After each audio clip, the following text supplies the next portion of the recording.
ॐ भूर्भुवः स्वः तत्सवितुर्वरेण्यं भर्गो देवस्य धीमहि धियो यो नः प्रचोदयात्। ॐ मातरं भगवतीं देवीं श्रीरामं च जगद्गुरुं पादपद्मे तयोः श्रित्वा प्रणमामि मुहुर्मुहुः।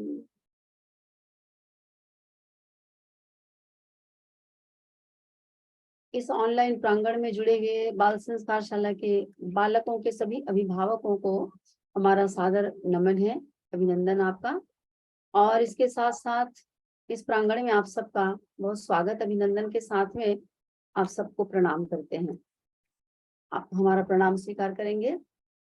जितनी आचार्य बैठी होंगी यहाँ, जितने भी भावक हैं, सबका अभिनंदन है यहाँ पर।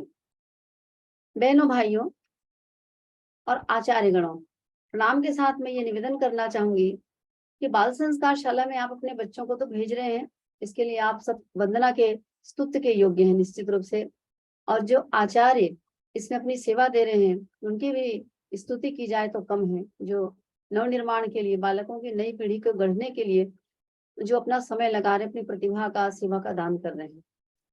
यहाँ एक विचारणीय बात आती है कि हम बाल संस्कार शाला जिस उद्देश्य से संचालित कर रहे हैं और आप जिस उद्देश्य से अपने बालकों को बाल संस्कार शाला में भेज रहे हैं, उसका एक सत्परिणाम भी निकलना चाहिए, उद्देश्य की पूर्ति भी होनी चाहिए। तो इस उद्देश्य की पूर्ति कैसे होगी? यदि यह सोच लिया जाए कि बाल संस्कार शाला में बच्चों को हम भेज रहे हैं, अब हमारा कार्य समाप्त, इतिश्री हो गई, अगर ऐसा कुछ है तो ये हमारा भ्रम है, ये मान लीजिए। क्यों? क्योंकि मैं ये बताना चाहूंगी आपको कि अकेले आचार्य के द्वारा बच्चों का निर्माण असंभव है, क्योंकि बालक जिस परिवेश में रहता है वो आपका स्वयं का परिवार है, आपका व्यक्तित्व है, अपने अभिभावकों के साथ रहता है, पारिवारिक परिवेश में रहता है, अपने पड़ोस के साथ रहता है, फिर वो स्कूल भी जाता है, विद्यालय में अपने गुरुजनों से, मित्रों से मिलता है। और 7 दिन की बात, 7 दिन दिवस, सप्ताह में 7 दिन होते हैं, उस दिवस में से 2 घंटे के लिए बाल संस्कार शाला में आता है। शेष दिन समय वो अन्य दूसरे परिवेश में रहता है, जहां पर इस प्रकार की कोई बातें लगभग नहीं होती है। तब ऐसी स्थिति में बच्चों को, बालकों को इस ओर प्रेरित करने वाला जो जिम्मेदार व्यक्ति होता है, या जिम्मेदार जो स्रोत होते हैं, लोग होते हैं, वो कौन हो सकते हैं? केवल आप अभिभावक ही हो सकते हैं और होते हैं। आप याद कीजिए, हम आप जब बचपन की बातें हैं, उस समय कोई बाल संस्कार शाला नहीं हुआ करती थी।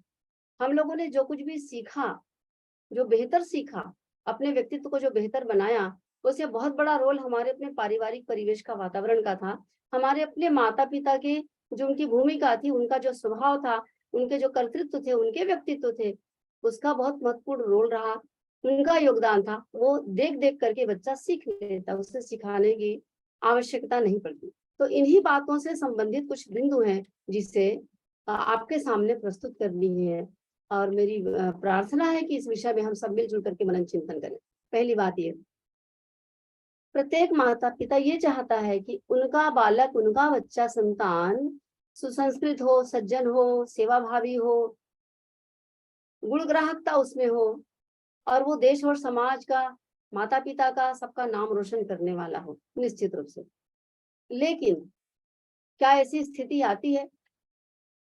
प्रतिकूल परिस्थिति दिखाई देती है। हम जो सोचते हैं वो नहीं होता, बल्कि ठीक उसके विपरीत कुछ दिखाई देता है कि बालक के ऊपर हमने तन मन धन सब कुछ न्यौछावर किया, क्या क्या नहीं किया, लेकिन फिर भी विपरीत परिणाम कैसे मिला, कि बच्चों में उस चीज की कैसे कमी हो गई। तो कारण पर जब विचार करते हैं तो पाएंगे कि वास्तव में उस बालक को, उसके जीवन को बनाने के लिए, शिक्षा देने के लिए, विद्यालयीन शिक्षा देने के लिए, और तमाम भौतिक सुख सुविधाओं के साधनों को देने में हमने कोई कोताही नहीं की, उसमें हम बहुत अग्रणी रहे, निश्चित रूप से।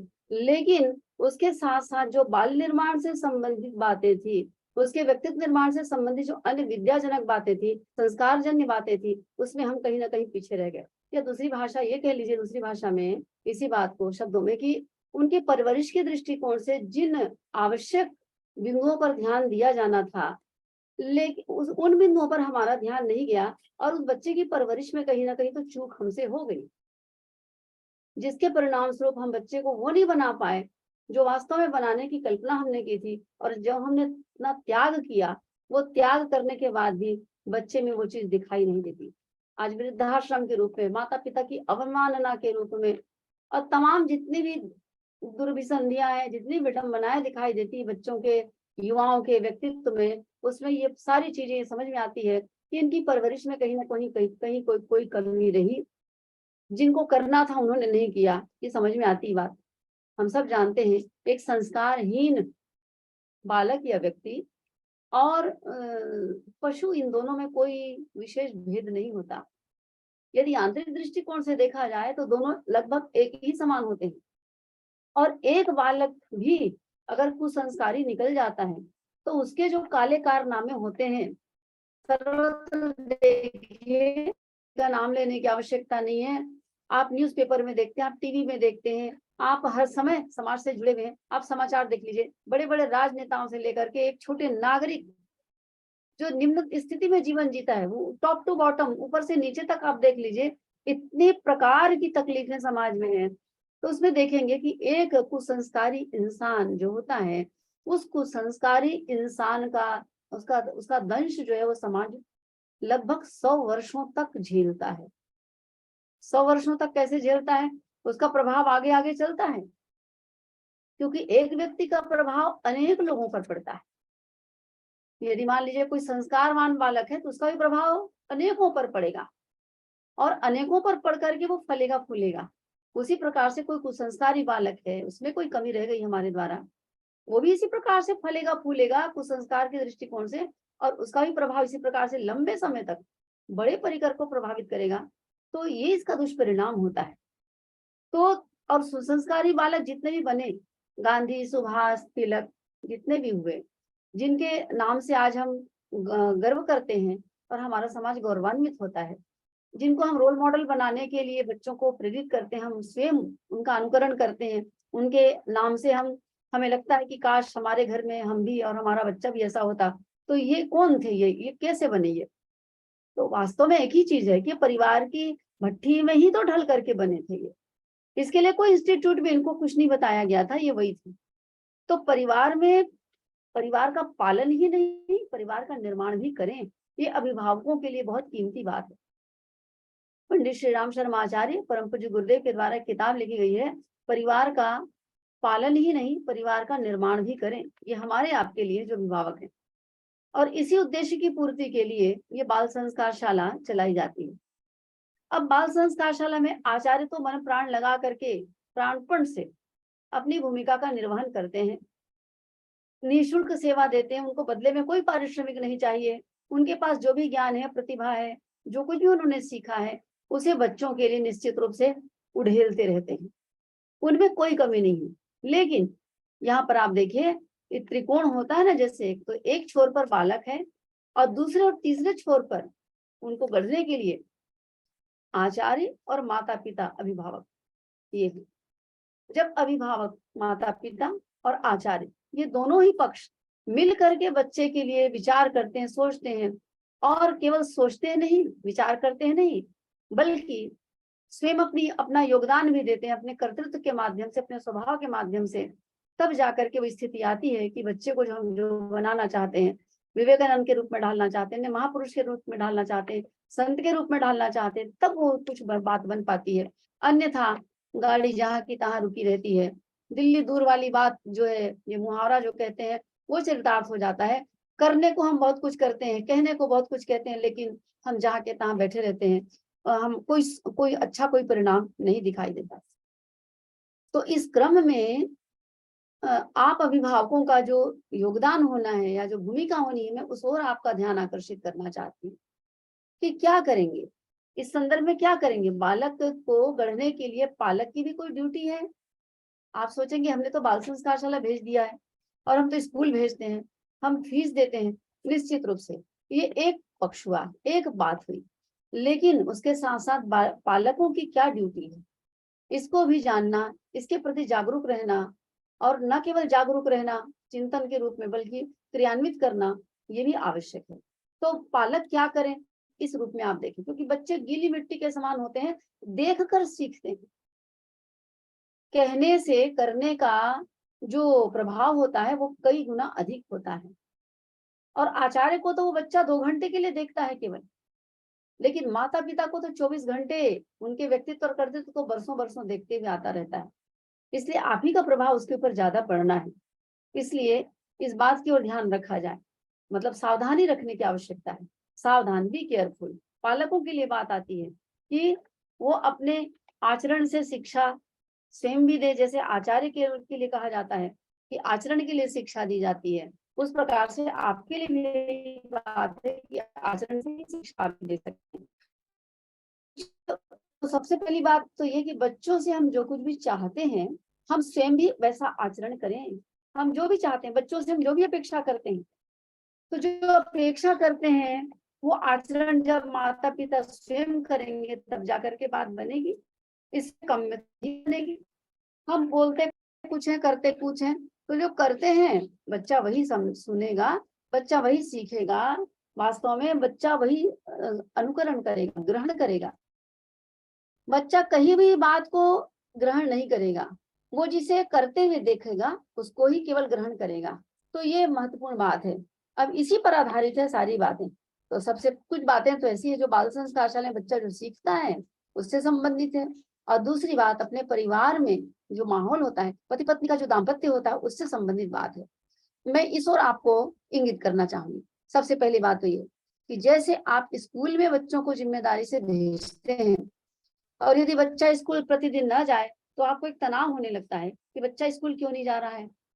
आप बेहतर से बेहतर प्रयास करते हैं, अधिकतम प्रयास करते हैं कि बच्चा टाइम से स्कूल में जाए, तत्परता पूर्वक जाए, बराबर होमवर्क करे, जो वहां पढ़ाया जा रहा है सिखाया जा रहा है उसे सीखे पढ़े, बराबर टेस्ट दे और उसका रिजल्ट अच्छा है, ये आप चाहते हैं।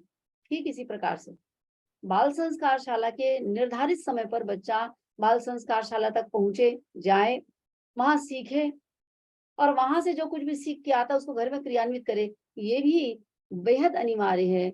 इसके लिए आपको जागरूक होना पड़ेगा। पालक जब जागरूक होगा तब बात बनेगी। यदि आपने इस बात का कोई ध्यान नहीं रखा कि बच्चा संस्कारशाला गया भी कि नहीं, घर से तो निकला लेकिन वहां गया कि नहीं उसके बारे में कोई जानकारी आपको नहीं है, तो फिर कोई बात नहीं बन पाएगी। उसी प्रकार से बच्चा जब वापस आ जाए, और जैसे एक माता पिता अपने बच्चे की डायरी देखते हैं, होमवर्क देखते हैं कि बच्चे को क्या होमवर्क मिला हुआ है और उसको होमवर्क पूरा कराते हैं, इसी प्रकार से बच्चे से फीडबैक लें कि बच्चा क्या सीख करके आया है, उससे पूछें, उसको समझाएं कुछ, और जो कुछ भी सीख के आया है उसको घर में करने के लिए उसको प्रेरित करें, तब बात बनेगी। आपको बाल संस्कार शाला के लिए किसी प्रकार की फीस अपने बालक के लिए नहीं देनी पड़ती, निःशुल्क है ये।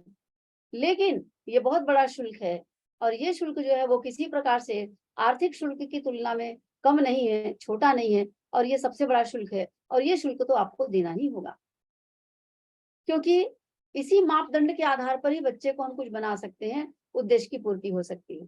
एक दूसरी बात इसके साथ में कि जो कुछ भी बच्चा सीख कर जाता है बाल संस्कार शाला से, उस सीखे हुए शिक्षण को, उस विद्या को, जीवन विद्या को तब वो अपने जीवन में उतार पाएगा जब घर में उसको प्रेरणा मिलेगी अपने अभिभावक के द्वारा, और घर में वैसा परिवेश बनाया जाएगा, घर में उसके लिए व्यवस्था बनाई जाएगी, तब बात बनेगी। जैसे उदाहरण के लिए बच्चे को सिखाया जाता है कि बेटा उषा पान करना है, घर में जाकर के रात में पानी लोटे में डालकर रखना है, तांबे के लोटे में, और सवेरे सोकर उठने के बाद बिना मुंह धोए कुल्ला करे, उसे बासी मुंह में ही उकड़ू बैठ करके पानी जरूर पीना है। उससे हम आपका पेट साफ होगा और उससे अमुक अमुक अमुक अमुक लाभ होंगे। अब ये कह करके बच्चे को संकल्प करा करके भेज दिया गया, लेकिन बच्चा छोटा है, बच्चा तो बच्चा है, उसे इतनी बातें ध्यान नहीं रहती है। अब आप जब पूछेंगे किस क्या सिखाया गया, वो बताएगा बालक की मैंने आज उषा पान करना सीखा है और ऐसे ऐसे करते हैं। अब आपकी ड्यूटी शुरू, मतलब बच्चे को जो होमवर्क दिया है कि प्रतिदिन बेटा उषा पान करना है, तो वही होमवर्क अभिभावक के लिए भी हो जाता है। तो रात में उसके लिए पानी रखना, और सवेरे उस पानी को उसको पीने के लिए बच्चे को प्रेरित करना। ठंड का दिन है तो पानी को गुनगुना करके देना, और आपको स्वयं को भी पीना है। बच्चे के साथ और जो भाई बहन है घर में, उनको भी पिलाने के लिए प्रेरित करना है। तो घर में एक माहौल बनता है, उससे अपने आप फिर 2-4 दिन के बाद बच्चे को स्वयं को ये बात समझ में आ जाएगी, आदत बन जाएगी। आदत बन जाएगी तो स्वतः प्रेरित होकर के वो काम करने लगेगा। उसके लिए फिर हमें पीछे पड़ने की आवश्यकता नहीं पड़ेगी, ना बालक को, अभिभावक को, और ना ही आचार्य को। इस तरह से अभिभावकों को उन सारे शिक्षणों को, सारी जीवन विद्या को जो बच्चा बाल संस्कार शाला में सीख कर जा रहा है, उसे पालकों को ना करवाना। सवेरे उठते से बच्चे को ये कहना है कि कर दर्शन करना है, नीचे पैर रख करके धरती माता को प्रणाम करना है, उसके पश्चात फिर माता पिता को प्रणाम करना है, उषा पान करना है बच्चे को, फिर अपने दांत साफ करने के समय दांत साफ करना है, शौच पर से जाकर के वापस आकर के उसको हाथ अच्छे से धोना है, स्नान करना है। सबसे संबंधित जितने होमवर्क हैं जो आपको पता चलते हैं, और तो करूंगी कि आपको जो एक पम्पलेट मिलेगा निर्देशों का, आचार्य क्या करें वो एक जैसे होता है वैसे ही पालक क्या करें, अभिभावक क्या करें, उनकी क्या ड्यूटी होती है। तो उसमें जो आपके हिस्से में जो काम आता है वो अभिभावकों को करने का है, वो आप जरूर इन सब काम कार्यों को बच्चे को करवाएं। ये एक क्रियात्मक वाली बात हो जाती, क्रियात्मक जो प्रयोग किए गए हैं। उसी प्रकार से बच्चे के व्यक्तित्व का निर्माण करने के लिए, विकास करने के लिए जीवन विद्या जो सिखाई जाती है, स्वस्थ रहने की कला के अंतर्गत जो कुछ भी सिखाई जाती है, उसका वातावरण घर में मिलना जरूरी। बच्चे को भोजन के संबंध में सिखाया जाता है, डिब्बा बंद भोजन नहीं करना बेटा, पैकेट बंद जो भोजन होते हैं या जो फ्रिज में रखे हुए जो पुराने बासी जो खाने वगैरह होते हैं वो भी नहीं खाना है। बर्गर, पिज्जा, तेल, अत्यधिक मिर्च मसालेदार ये तैलीय पदार्थ ये सब नहीं खाने। तो बच्चा क्या करेगा अकेले? ये तो सब माता पिता का साम्राज्य होता है। माता पिता जो चीज उनको उपलब्ध कराते हैं बच्चा वो खाता है। बच्चे को जब समझाएंगे, उस ओर से उसको विमुख करेंगे, तब जाके बात बनेगी। तो आप प्रथम गुरु हैं, माता पिता प्रथम गुरु और परिवार प्रथम पाठशाला, उसके बाद संस्कारशाला और आचार्य का नंबर लगता है। इसलिए सबसे पहली भूमिका आपकी है। उसी प्रकार ये भोजन हो गया, दांत साफ करने वाली बात आ गई, स्नान करने वाली बात आ गई, दिनचर्या में उसको किस समय क्या करना है, पढ़ाई करने के लिए बैठना है, माता पिता को प्रणाम भी करना है, नित्य प्रति गायत्री मंत्र का थोड़ा जप करना है, ध्यान करना है। तो जब आप भी करेंगे या अपने घर में आप इस प्रकार का वातावरण बनाएंगे, तब बच्चों को ये प्रेरणा मिलेगी और वो बच्चा कर पाएगा। अन्यथा तो वो कोई काम क्रियान्वित नहीं कर पाएगा जो सीख करके गया है। तो ये सारे काम जो बच्चों को हम सिखाना चाहते हैं और करवाना चाहते हैं, दरअसल बात ये सिद्धांत की कि हम बच्चों से जो करवाना चाहते हैं वो हम स्वयं भी करें, करने हेतु संकल्पित हों। यदि हम चाहते हैं कि हमारा बच्चा प्रतिदिन गायत्री मंत्र का जप करे, ध्यान करे, हमें स्वयं को करना होगा। हम चाहते हैं कि माता पिता को प्रणाम करें, तो हमारे घर में अपने माता पिता हैं, तो उनके दादा दादी कहने का मतलब, तो हम उस बच्चे को अपने माता पिता मतलब उस बच्चे के दादा दादी के प्रणाम करते हुए दिखाई दें। अगर हम बच्चे से ये चाहते हैं, जैसे कि उनको बाल संस्कार शाला में सिखाया जाता है, झूठ नहीं बोलना है, एक होकर के रहना है, ऊंची आवाज में बात नहीं करना है, नशा नहीं करना है, सात्विक अन्न खाना है, सात्विक भोजन करना है, चाउमीन इत्यादि नहीं खाना है, कोल्ड ड्रिंक नहीं पीना है, नशा नहीं करना है, तमाम प्रकार की चीजें, दूसरों की निंदा चुगली नहीं करनी है, तो दूसरों से सद्व्यवहार करना है, दूसरों के प्रति उदारता बरतनी है, दूसरों को हेल्प करना है, हेल्पफुल नेचर होना चाहिए, दूसरों की सहायता के लिए हमें हमेशा तत्पर होना चाहिए। ये जितनी भी सिद्धांतिक बातें हैं, सिद्धांतिक बातें इसलिए कह रही मैं क्योंकि जब तक वो करेगा नहीं तब तक वो व्यवहारिक नहीं कहलाएगा, तब तक वो सैद्धांतिक ही रहेगा। तो सैद्धांतिक ये जितनी बातें हैं, ये इसका प्रैक्टिकल वो बच्चा कहाँ देखेगा? बच्चा अपने अभिभावकों में इसका प्रैक्टिकल देखेगा, प्रायोगिक आचरण अपने माता पिता में देखेगा, अपने परिवार के अन्य दूसरे और जो सदस्य हैं या अपने साथी सहयोगी हैं उनमें देखेगा। और माता पिता का प्रभाव सबसे ज्यादा होता है, इसलिए यदि माता पिता को उसने इन सारे सद्व्यवहारों को, आचरणों को करते हुए देखा, उनके व्यक्तित्व में उसने इन सारी चीजों की झलकी देखी, तो निश्चित रूप से उसका प्रभाव जो है वो पड़ेगा। और इस प्रकार से आचार्य का बताया सिखाया हुआ, किया हुआ और पालकों के सहयोग के द्वारा वही बनेगा बच्चा, उसी सांचे में ढांचे में ढल करके निकलेगा जिसकी हम लोगों ने अपेक्षा की। निश्चित रूप से इस दृष्टि से कुछ बातें मैं और इंगित करना चाहूंगी अभिभावकों के सामने सबसे पहली बात, अब दाम्पत्य जीवन से संबंधित बात आती है, जहां पर हम लोग चूक कर लेते हैं। ये घर घर की कहानी है, इसमें कोई ऐसी बड़ी बात नहीं है, बातें छोटी छोटी है, लेकिन ध्यान देने की। बालक को केवल हम बालक न समझें। सीसीटीवी कैमरा होता है, हर चीज को कैप्चर कर लेता है। छोटी सी छोटी चीज हमें ध्यान नहीं रहता है और वो चीज कैमरे में कैद हो जाती। कोतवाली कोतवाल होता है ना, जैसे पुलिस ऑफिसर होता है, उसी प्रकार की चीजें। तो हम बच्चे को बालक नहीं, उससे कुछ आगे बढ़ करके समझें और इन बातों का ध्यान रखें। कौन कौन सी बातों का? जिनका बच्चे पर, बच्चे के व्यक्तित्व पर, उसके स्वभाव पर मनोवैज्ञानिक प्रभाव पड़ता है। छोटी छोटी बातें भी जो हमारी भूल होती है, वो भी बच्चे के मस्तिष्क में अंकित हो जाती है जब हमें ऐसा व्यवहार करते देखता है। कौन कौन सी बातें? पहली बात, पति पत्नी आपस में बच्चों से जोर जोर से चिल्लाकर बातें ना करें और न ही आपस में जोर जोर से चिल्लाकर बातें करें, न गाली दें, न अपशब्द बोलें। बहुत ध्यान रखना पड़ेगा इसका। आप देखें कि जिनके माता पिता जो शब्द बोलते हैं, बच्चा वही तकिया कलाम बना लेता है, ठीक उसी प्रकार से वो भी शब्द बोलता है। यदि घर में कोई गाली गलौज होता है तो गाली गलौज जो भी होते हैं उन शब्दों को भी बच्चा दोहराता है और हमारे ऊपर इम्प्लीमेंट करता है, या अपने परिवार के सदस्यों के ऊपर इम्प्लीमेंट करता है। अगर बच्चा से कोई गलती हो भी जाए तो प्रेम से समझाया जाए, एक आंख प्यार की, एक आंख सुधार की, दोनों। ऐसा क्रूरता पूर्वक उनको दंड दे करके ऐसा ना किया जाए, हल्का दंड दीजिए। खेलने के लिए नहीं भेजा, कोई जरूरी चीज वो जिससे खुश होता है उसको नहीं दिया, उस पर प्रतिबंध लगा दिया, दोस्तों के सामने उसको बोल दिया कि देखो तुम्हारे दोस्त लोग तुमको क्या समझते हैं, उनको बताऊंगी लोग। ऐसे छोटे मोटे दंड तो चलते हैं, लेकिन कठोर दंड कभी ना दिया जाए बच्चों को, क्योंकि बच्चे पर इसका बहुत विपरीत असर पड़ता है। ध्यान दें। फिर एक बात और, कि उनको छोटी छोटी बातें हो गई, उपहार में कटौती करना, जेब खर्च ना देना, इसी प्रकार की चीजें हैं जिससे कि उनको लाइन पर आप ला सकते हैं। फिर बच्चों के सामने जैसे गाली नहीं देना है, बच्चों के सामने कदापि कभी नशा न करें। ये गांठ बांध करके रख लेनी चाहिए प्रत्येक अभिभावक को। क्यों? यदि उनके सामने इस प्रकार की स्थिति होती है, नशा करके कोई माता पिता रहते हैं, माता भी पिता भी दोनों के लिए कही जा रही बात, और परिवार में जितने सदस्य होते हैं वो सबके लिए बात। या तो बच्चे में हीनता की भावना आ जाती, क्योंकि वो सीख कर क्या है कि नशा करना अच्छी चीज नहीं है, इससे इतने इतने नुकसान होते हैं तमाम प्रकार के। तो उसमें हीनता की भावना आ जाती कि देखो मेरे परिवार में नशा करते हैं, गलत काम करते हैं, और वो उसमें कुंठा जागती है, कुंठित होता है बच्चा, उसमें आत्महीनता के भाव पैदा होते हैं, उसका आत्मविश्वास डगमगाता है एक।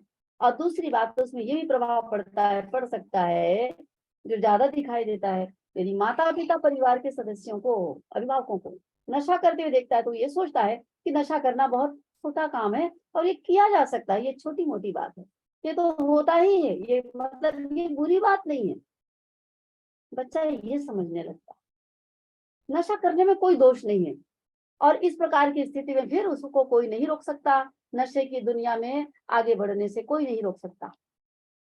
और आज इस प्रकार से कई परिवार ऐसे हैं जहाँ पर इस प्रकार की स्थिति देखने को मिलती।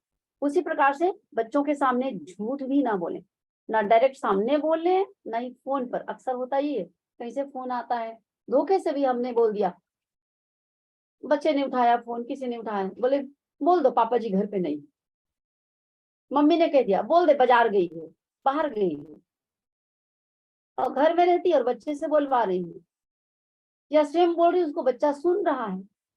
अब वो लाख बार वो सोचे, या स्कूल में पढ़ाया जाए उसको झूठ बोलना पाप है, झूठ नहीं बोलना चाहिए, नैतिक पतन होता है, वो बच्चा अच्छे से समझ जाएगा कि झूठ बोलना ही व्यवहारिक है और यही सही है।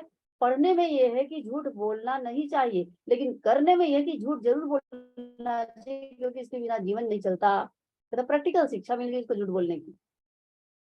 इस प्रकार की चीजें जो है, ये घर में जो दिखाई देती है उसमें सतर्क रहना होगा, क्योंकि अगर ऐसा हुआ तो आचरण का हिस्सा बन जाएगा बच्चे का, ये जितनी भी गलतियां होती है। फिर बच्चों के सामने ना तो अपने किसी परिवार के सदस्य की, दादी की, दादा की, चाची, मामी, जो भी लोग हैं, कोई है उनकी, या अन्य लोगों की भूल करके भी निंदा, चुगली इत्यादि नहीं करनी चाहिए। ये भी दुर्गुण बच्चा अपने परिवार से सीखता है और उसमें इस प्रकार के दोष आ जाते हैं। बल्कि इस ओर से सावधानी रखने पर बच्चा बहुत निर्मल मन का बनता है।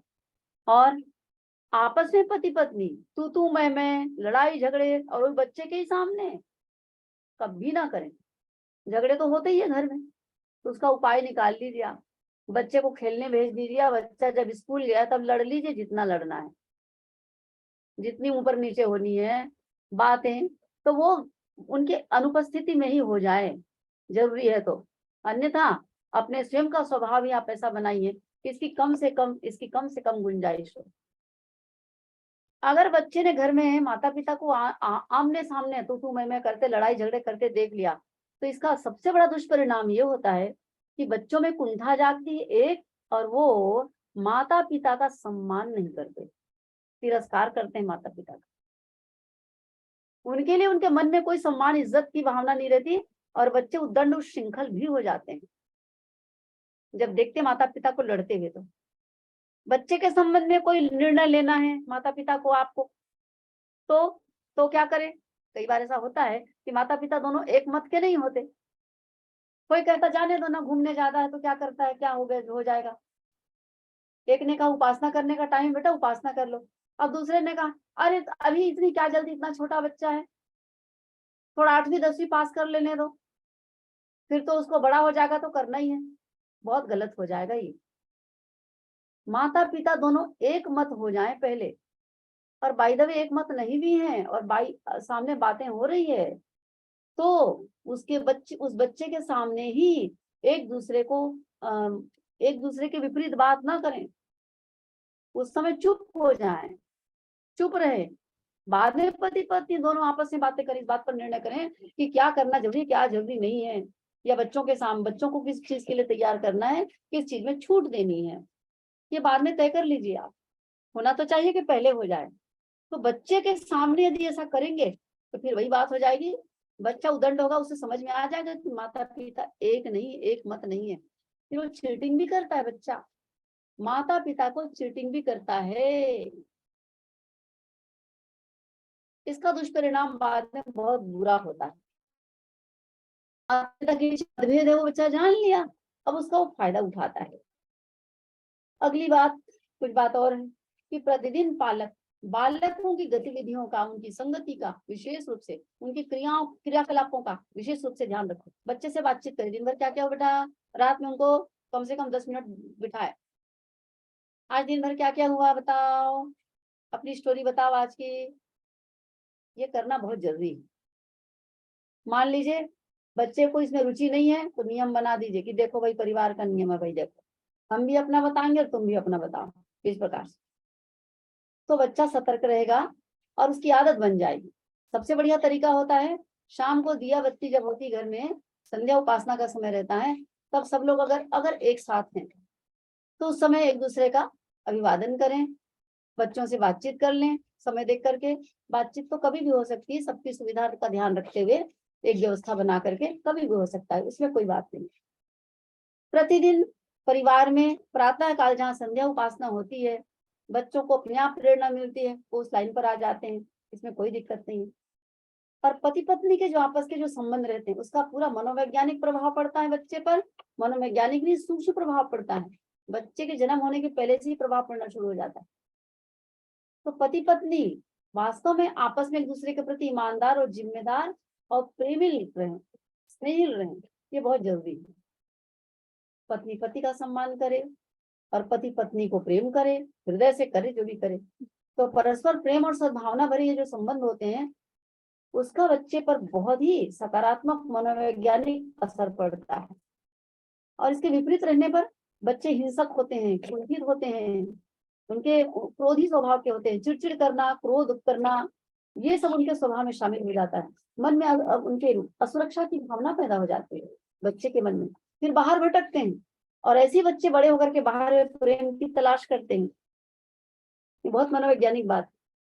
तो इस बातों को ध्यान रखना ये अभिभावकों का ही काम है। बच्चों को बैठा करके पढ़ाने के लिए आप बैठा दिए उनको और उनको बोलना है कि होमवर्क करना है, आपको पढ़ाई करना है, ये तो ठीक है, चलिए तो जरूरी। लेकिन हम उस समय हम अपने मोबाइल में लग गए, या बच्चों को ही चुप कराने के लिए मोबाइल दे दिया, बच्चों की जिद पूरी कर दी, टीवी सीरियल देखने में हम खुद ही लग गए, रात में जग जग करके बच्चों से कहते कि नहीं देखना है, ये तो गलत है। हमें स्वयं अपने आप को कंट्रोल करना पड़ेगा। क्या चीज भोजन में खाना है, नहीं खाना है, क्या स्वास्थ्यवर्धक है, नहीं है, कैसा खान पान होना चाहिए, ये सारी बातें हमारे अपने रसोई घर से शुरुआत जो करनी पड़ेगी। तो माता पिता की ड्यूटी है ये। बच्चों को घर से बाहर होटलिंग करने की आदत नहीं डलवानी है। ये हमारी ड्यूटी है कि आए दिन हम बच्चों को घर से बाहर का खाना और कोई भी चीज नाश्ता ला ला करके उनको देते हैं, तो इससे उनकी आदत बन जाती है बाजारू चीजें खाने की। घर में ही हम व्यंजन बनाएं, बच्चों को खिलाएं, कुछ ऐसा कुछ करें। बहुत उपाय हैं, बहुत उपाय आप घर में ही कर सकते हैं। परिवार में एक स्वस्थ वातावरण बनाने के लिए थोड़ा हंसी मजाक विनोद का वातावरण हो, ये टॉनिक का काम करता है वास्तव में। बच्चों के लिए समय निकाले, बच्चों के साथ बात करने के लिए, हल्की फुल्की बातें करने के लिए, थोड़ी हंसी मजाक करने के लिए। हमेशा आदेशात्मक उपदेशात्मक बातें ही नहीं करना चाहिए। मैंने पहले भी ये निवेदन किया, एक आंख प्यार की और दूसरी आंख दुलार की, सुधार की, ये होनी चाहिए। तो बच्चे जो भी पढ़ते सीखते हैं, तो उन आदर्शों के मापदंड पर वो जो स्वयं तो चुपचाप मौन रहते हैं, मौन रहते हैं और मौन रूप से अपने माता पिता को मापते हैं, अभिभावकों को मापते हैं न्यायाधीश के समान, कि मैंने जो सुना हुआ है, सीखा पढ़ा है, वो वास्तव में कितना सही है या करने लायक है कि नहीं है। तो अपने माता पिता से उनके आचरण, उनकी बातचीत, उनका व्यवहार, उनका स्वभाव, इन सबको देख करके वो उनको वो वही उसका प्रैक्टिकल देखता है और वो उसको समझ में बात आती है कि वास्तव में ये बात जो कही जाती है, मेरा जो सीखा हुआ है, पढ़ा हुआ है, वो वास्तव में करने योग्य है या नहीं है। जब माता पिता को करते हुए देखता है बच्चा, तो उसको लगता है कि हाँ, ये सिद्धांत की बात नहीं, व्यवहार की बात है और ये वास्तविक चरित्र है। इतना गहरा प्रभाव बच्चे का पर होता है। सबसे आसान काम यही है इसका, कहना चाहिए कि आसान तरीका, घर के परिवार के वातावरण को एक तो आध्यात्मिक बनाएं, आध्यात्मिक वातावरण परिवार का बनाएं एक। दूसरा, घर में स्नेहिल वातावरण हो, हल्का फुल्का वातावरण हो, घर में प्रेम और सहकार का वातावरण हो। तो अगर ऐसा हम करते हैं, चलते हैं, तो निश्चित रूप से हम बच्चे को बना पाएंगे। तो एक और आचार्य, दूसरी ओर अभिभावक, दोनों मिलकर के बालक को बनाने के लिए इकट्ठे बीड़ा उठाते हैं, तो निश्चित रूप से वो दिन दूर नहीं है जब हम ये जो बार बार बोलते हैं, एक स्लोगन बोलते हैं, आप लोग भी बोलते होंगे अपनी बाल संस्कारशाला में, कि जैसे रामकृष्ण गौतम गांधी अब भी आने को तत्पर हैं, दे सके यदि संस्कार वे बाल रूप में घर जाए। तो निश्चित रूप से आप सभी अभिभावकों ने, जितने अभिभावक यहाँ मौजूद हैं, अभिभावकों ने अपना समय दिया, उसके लिए बहुत बहुत धन्यवाद। माह 2 माह में जब आपको आमंत्रित करेंगे तो आप अवश्य आएं। आप स्वयं भी बाल संस्कारशाला का जब संचालन होता रहेगा और बालक आते हैं, तो बालक के साथ भी आप कभी कभी आ सकते हैं। आप स्वयं आइए, आचार्यों से मिलिए, उनके शिक्षण को देखिए। आपका भी सहकार और प्यार आचार्यों को भी चाहिए, बालकों के साथ साथ आपका सहयोग चाहिए। इस प्रकार से हम अपने बालक और महान भारत का निर्माण कर सकते हैं और हम भारत माता की जो जय कहते हैं, वो निश्चित रूप से साकार और सार्थक हो सकता है। आप सबको प्रणाम, बहुत बहुत धन्यवाद, आप सबके प्रति आभार आए उसके लिए। अपनी बात में समाप्त करती हूँ। धन्यवाद।